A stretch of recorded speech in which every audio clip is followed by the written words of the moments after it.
नमस्कार प्रणाम, कैसन बनी आप सब। आज हम निबानी शूटिंग पर और देश प्रेमी जी के साथ नमस्ते प्रणाम, हर हर महादेव। हम देश प्रेमी यादव तमाम भोजपुरिया भैया लोग के गोर छुए गोर लागत नहीं। आज हम और राकेश जी बानी शूटिंग पर देवी गीत के शूट चल रहा बा और बहुत बढ़िया से बढ़िया गाना आप सबके बीच जाई।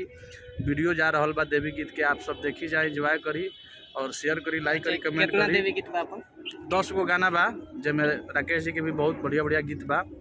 सबसे मने एगो झिझिया तो के चाहिए, झिझिया भी बा, झिझिया जो उनकी राकेश जी लिखले बानी, बहुत अच्छा गाना बा। तो यानी समझे कि काले आप मंसूर से आप सबके बीच में वीडियो जाए लगी। आप सब वीडियो देखी जा। डायरेक्टर कृष्णा जी बानी, पी कृष्णा जी और दिल्ली में आज शूट चल रहा बा।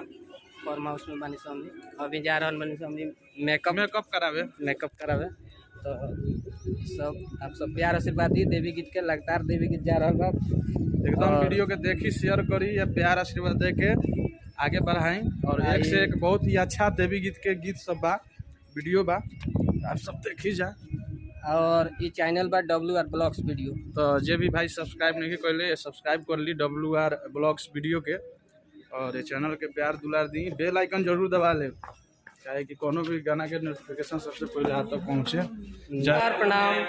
और आज हम लोग देवी गीत के शूट पे हैं और देश प्रेमी जी का देवी गीत का शूटिंग है। हम लोग आए हुए हैं शूटिंग पे, मेकअप करा रहे हैं सिंगर जी। देखिए कैसे मेकअप हो रहा है।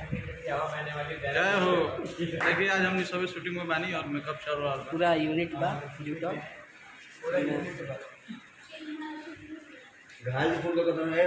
देहरादून से बड़ा जल्दी आ गई।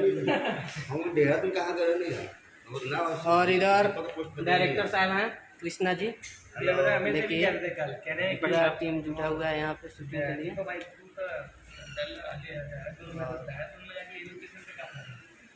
बहुत जल्द जा रहा है आप सबके बीच देवी गीत।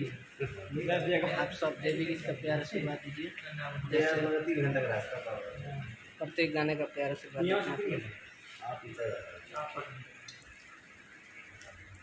हरिद्वार के 4 घंटा लगेगा। और 4 घंटा हरिद्वार से